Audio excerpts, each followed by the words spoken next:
पुण्यामध्ये वैष्णवी हगवणे प्रकरणाची आता पुन्हा एकदा पुनरावृत्ती झाली आहे आणि पुण्यामध्ये सासरच्या जाचाला कंटाळून इंजिनियर विवाहितेनं टोकाचं पाऊल उचलत आत्महत्या केल्याची घटना घडलेली आहे। उरळी कांचनजवळच्या सोलतापाडीमध्ये हा सगळा धक्कादायक प्रकार घडलाय। दीप्ती मगर चौधरी असं आत्महत्या केलेल्या या विवाहितेचं नाव आहे। लग्नात चारचाकी दिली नाही म्हणून 25 लाखांची मागणी दीप्तीकडून करण्यात आली होती। त्यानंतर व्यवसाय बंद होईल म्हणून 10 लाख रुपये दीप्तीच्या माहेरच्या मंडळींकडून घेण्यात आले होते।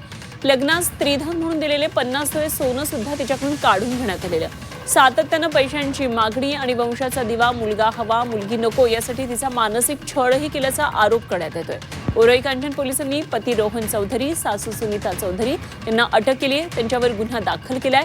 आरोपी सासू सुनीता चौधरी ऑक्टोबर 2025 मध्ये उरळी कांचन जवळच्या सरतोपावाडीच्या सरपंच झाल्या होत्या आणि सासरे शिक्षक आहेत।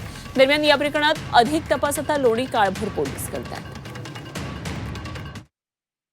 मगर कुटुंबात वाढलेली माझी मुलगी दीप्ती स्वरतापाडीमध्ये चौधरी या कुटुंबामध्ये दिले 5-6 वर्ष झाले। काही मधल्या काळामध्ये परवा तिने आत्महत्या केली नसून तिची हत्या झालेली आहे, एवढंच मी सांगू शकतो। आणि ज्यांची घरामध्ये तिला या गोष्टीला प्रवृत्त केलं त्यांना जास्तीत जास्त शिक्षा व्हावी ही मी प्रशासनाला हात जोडून विनंती करतो। पण त्या लोकांना मुलगाच हवा होता।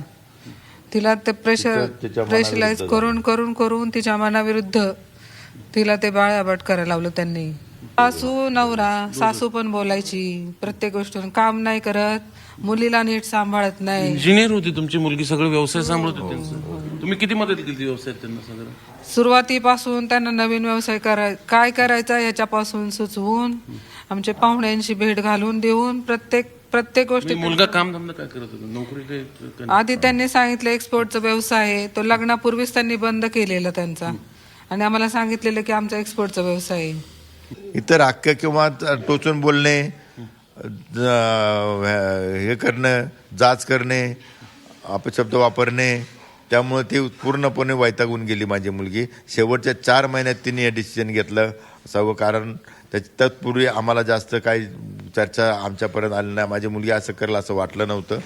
तिने आत्महत्या नाही केली, तिची हत्या झाली असंच म्हणावं लागेल।